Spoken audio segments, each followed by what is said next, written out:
उन्होंने मुझे रोक दिया, बोला आप आगे मत जाओ, आगे जाओगे तो वो गोली फायर कर देते हैं। जो पंजाबी थे, बोला आप रुक जाओ, जब गोली मारेंगे। मैंने बोला देखिए मैं भारतीय फौज का अफसर यूनिफॉर्म के अंदर बिना हथियार के आपके सामने खड़ा हूँ। जब उन्होंने वो सड़क के नीचे आए तो मैंने घर का दरवाज़ा खोला और शेख हसीना जी थी, उन बंगा माता ने मुझे गले में लगाया, कहा कि आप मेरे बेटे समान हैं और आपको खुदा ने हमें को बचाने को भेजा है।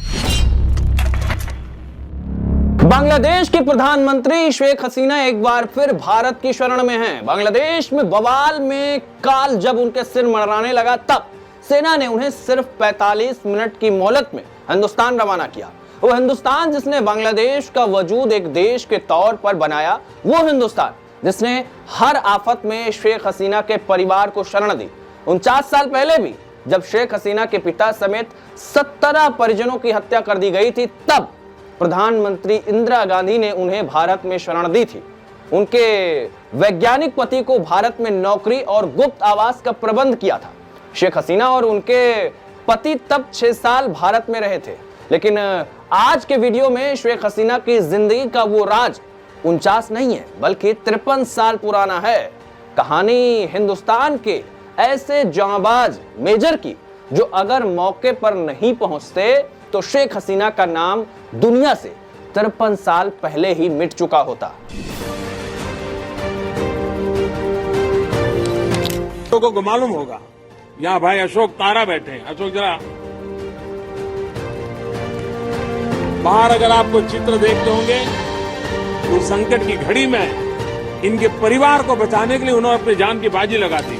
1971 में भारत की दिखाई ये इंसानियत पिछली शताब्दी की सबसे बड़ी घटनाओं में से एक है। शेख हसीना आज जिंदा हैं तो हिंदुस्तान के इसी वीर जवान और तब के मेजर अशोक कुमार तारा की वजह से। मेजर अशोक कुमार तारा सेना में कर्नल के पद से रिटायर हुए। आज भी जब बांग्लादेश में हो रहे बवाल की खबरें ये मीडिया में देखते हैं तो इनकी रगों में खून उबाल मारने लगता है। आज के वीडियो में शेख हसीना की जिंदगी की वो 53 साल पुरानी कहानी इन्हीं रिटायर कर्नल अशोक तारा की जुबानी हम सुनेंगे। 53 साल पहले 16 दिसंबर 1971 को जब पाकिस्तानी सेना ने सरेंडर कर दिया था, तब किस तरह एक घर में शेख हसीना और उनके परिवार को पाकिस्तान के दर्जन भर सैनिकों ने बंधक बना रखा था और कैसे कर्नल तारा ने अकेले बिना किसी हथियार के पाकिस्तानी सैनिकों को सरेंडर करवाया।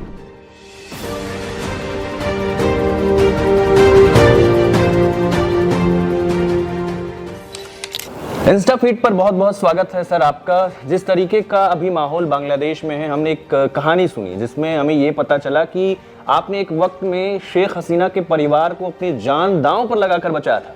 हमें यकीन नहीं हुआ क्योंकि ये वाकई में थोड़ा सा मुश्किल था। तो हमने कहा सर से मिलके एक बार क्या है पूरी कहानी। 1971 की जो बांग्लादेश की एक आज़ादी की मुहिम हमने शुरू की थी, हमने बांग्लादेश को आज़ाद कराया। उस दिन जब शेख हसीना के परिवार वालों को पूरी तरीके से पाकिस्तानी सैनिकों ने घेर रखा था, उनको बंधक बना रखा था, फिर आप वहां कैसे गए, क्या क्या हुआ, पूरी कहानी जरा हमें बताइए। मैंने आपका धन्यवाद कि आप आए हैं। मैं एक लाइन में ये कह देना चाहता हूँ कि मैं जो बांग्लादेश लिबरेशन वार थी उसे मार्च 71 से लेकर 60 दिसंबर तक रहा और बाद में 24 जनवरी तक भी वहाँ रहा। शेख मुजीब रहमान जी को मिला। इस बीच में मैंने कई छोटी छोटी लड़ाइयाँ, बड़ी लड़ाई देखी। तो एक जो बड़ी लड़ाई थी वो थी बैटल गंगा सागर, जिसके अंदर मुझे वीर चक्र मिला था और 16 दिसंबर को हमने ढाका एयरपोर्ट को कैप्चर कर लिया था और जिसमें कि पाकिस्तान ने भारतीय फौज और बांग्लादेश फौज के सामने सरेंडर कर दिया था।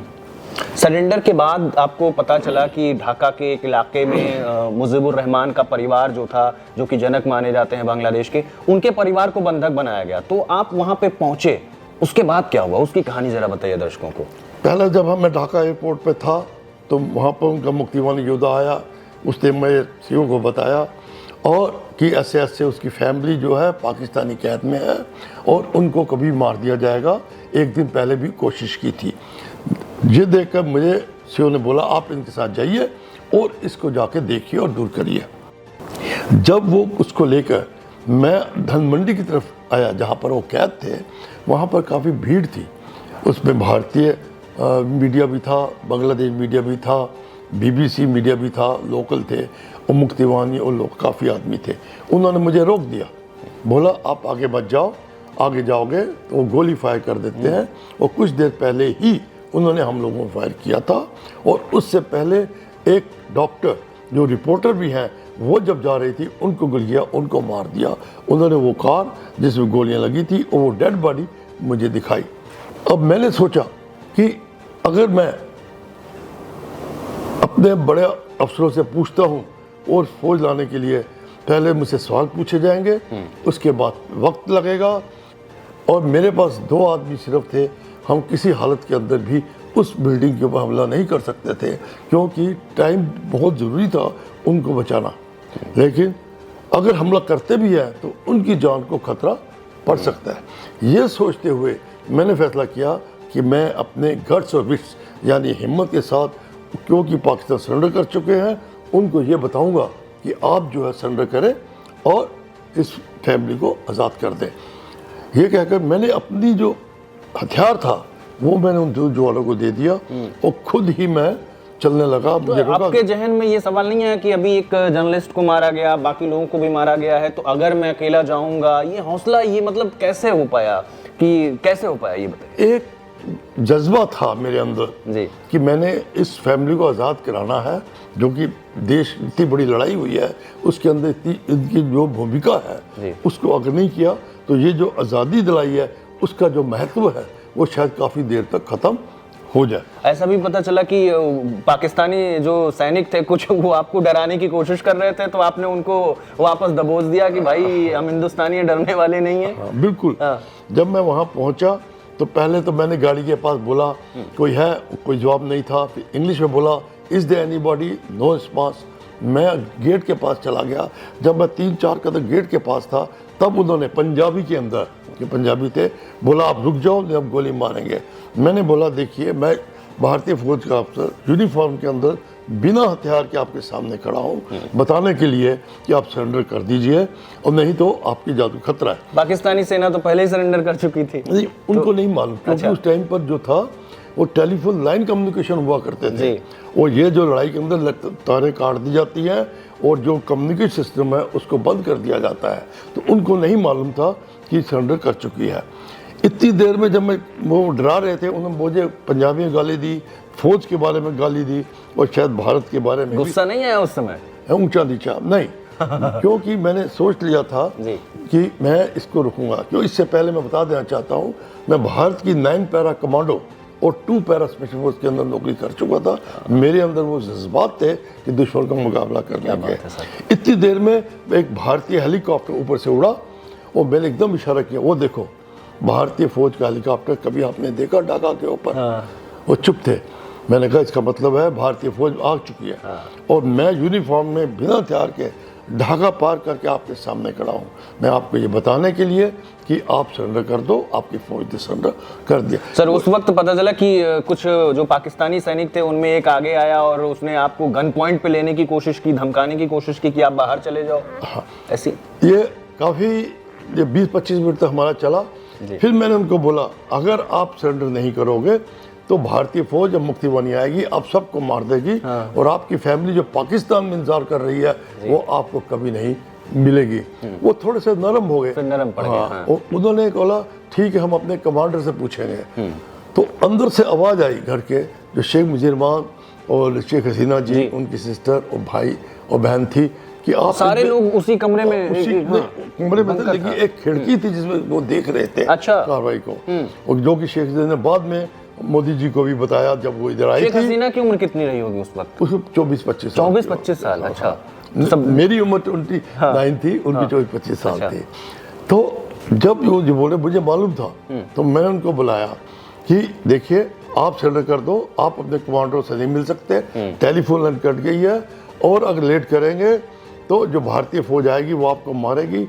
आपकी फैमिली, मैंने दोबारा उनके ऊपर साइकोलॉजी डाला कि आपकी फैमिली, आपके बच्चे, आपकी माता पिता जो है आपका इंतजार कर रहे हैं, वो आप तो क्या आपकी डेड बॉडी को भी नहीं देख सकेंगे। इमोशनली उन पर दबाव डाला गया। मेरे ऊपर था साइकोलॉजी करने के लिए, क्योंकि सरेंडर कर चुके हैं। उन्होंने मुझे डराने के लिए गोली भी पहले चलाई थी और बोला था आप हट जाओ नहीं तो हम आपको गोली मारेंगे। तो मैंने यही बोला था कि आप मुझे मार दोगे लेकिन भारतीय फौज आप सब 10-12 को आके मार देगी। और जो जैसे मैंने पहले बोला कि फैमिली को नहीं मिल सकते, बच्चों को नहीं मिल सकते, क्यों नहीं। तो ये कहने पर वो थोड़े से खामोश हुए।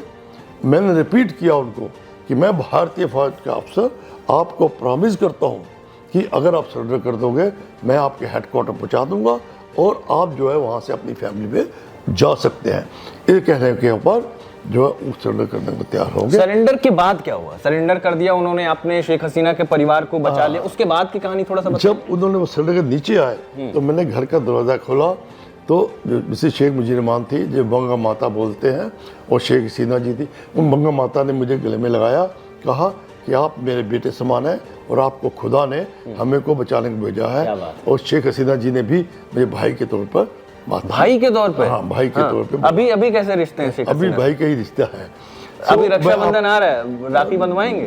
नहीं, ये तो हालात थोड़े से हालात दूसरे हैं। वैसे हमें गुड विशेष वगैरह यहाँ पे आई शेख हसीना जी, उनसे मुलाकात हो पाई? नहीं, वो पॉलिटिक्स है, सिक्योरिटी है, कई बातें हैं। मैंने जान के भी कोशिश नहीं की क्योंकि हो सकता है कि मुझे भी पॉलिटिकल इन्वॉल्व करे या कुछ और बात हो जाए, इसलिए मीडिया के थ्रू मैंने अपना दिल की बात बता दिया है। बांग्लादेश में जो हालात बने हैं, अभी तक तो सब ठीक था, लगातार वो प्रधानमंत्री रही हैं, बांग्लादेश के जो जनक हैं जिन्होंने बांग्लादेश को बनाया, एकदम मजबूती से खड़ा किया, उनकी मूर्तियों को वहां तोड़ दिया गया। मुजीबुर रहमान साहब की बात कर रहा हूं, उनके जो एक परिवार जो बांग्लादेश के लिए लड़ा, जिसने अपनी जान की बाजी लगाई, सब कुछ अपना दांव पर लगाया, उस परिवार को उखाड़ कर फेंकने के पीछे किसकी साजिश लगती है? मतलब क्या माहौल हो सकता है? इससे पहले मैं आपको एक छोटी सी बात बता दूं कि जब शेख मुजीब माता बंगा माता को बाहर निकाला तो एक मिस्टर खोखा थे, उन्हें बांग्लादेश का झंडा शेख हसीना जी को दिया।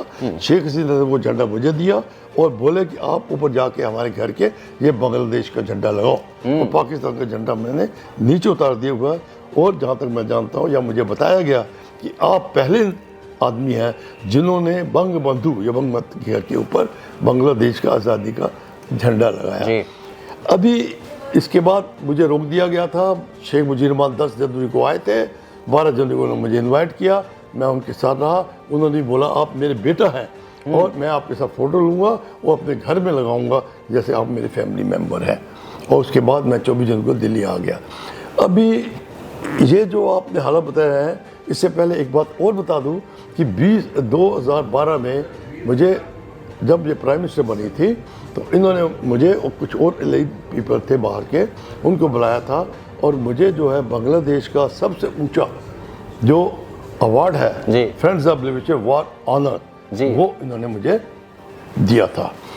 अभी आपका सवाल है कि ये हालात शेख हसीना जी का नहीं है, उसके पीछे मकसद क्या है? मकसद क्या है कि शेख हसीना जी और शेख मुजीब रहमान का भी असैसिनेशन हुआ था क्योंकि इन्होंने देखे आज़ादी के अंदर जो पाकिस्तानियों ने जुल्म ढाए थे, उन्होंने हिंदू मुस्लिम क्रिश्चियन नहीं देखा था। उन्होंने वो ये जो जितने भी लड़े आज़ादी के लिए, वो ये जात पात के तौर नहीं लड़े थे, वो बांग्लादेशी होकर लड़े थे, अपना बांग्लादेश बना कर लड़े थे। इसीलिए जब उन्होंने गवर्नमेंट बनाई वो एक गणतंत्र राज बनाना चाहते थे। अभी जो गणतंत्र राज बनता है, भारत भी गणतंत्र राज है, इनके अंदर एक काफ़ी नजर बनता है और इनका जो शक्ति है वो जो है स्ट्रांग हो जाती है। और जो दुनिया में पावर लड़ रही है, इस्लामिक पावर है, पाकिस्तान है, चाइना है, अमेरिका, वो नहीं चाहते कि बांग्लादेश और हिंदुस्तान एक स्ट्रांग हो क्योंकि वो साउथ ईस्ट एशिया को डोमिनेट करना। एकदम आखिरी सवाल आपसे, और आपको क्या लगता है बांग्लादेश में हालात जैसे अभी हैं, कभी शेख हसीना वापस जा पाएंगी? क्या माहौल लगता है? ये मुझे इसमें कोई शक नहीं। क्यों कि चाइना, अमेरिका, इस्लामिक कंट्री जो मिली है, ये आपस में एक दुश्मन है, सिर्फ इसको हटाकर अपना अपना रूप डालना चाहती है। अभी क्या होगा, ये जो पावर है आपस में लड़ेगी इनकी, क्योंकि सबका अपना इंटरेस्ट है और ये इंटरेस्ट जो है तब बांग्लादेश के लोग इसको पहचानेंगे, रिलाइज करेंगे और वोट करेंगे और शेख हसीना जी वापस जरूर जाएंगे और गणतंत्र राज को स्टैब्लिश करेंगे। सर बहुत बहुत शुक्रिया, आपने हमें वक्त दिया और जय हिंद। जय हिंद।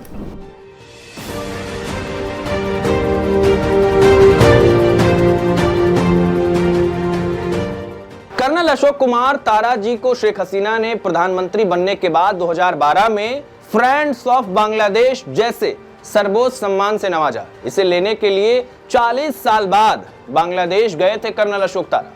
भारत में उन्हें पहले ही 1971 की जंग में अद्भुत साहस का परिचय देने के लिए वीर चक्र से नवाजा जा चुका था। इस योगदान के लिए रिटायर्ड कर्नल तारा जी को हम भी सैल्यूट करते हैं। आज का वीडियो आपको कैसा लगा ये हमें जरूर बताइएगा। इंस्टा फीड को लाइक और चैनल को सब्सक्राइब करना ना भूलिए। नमस्ते।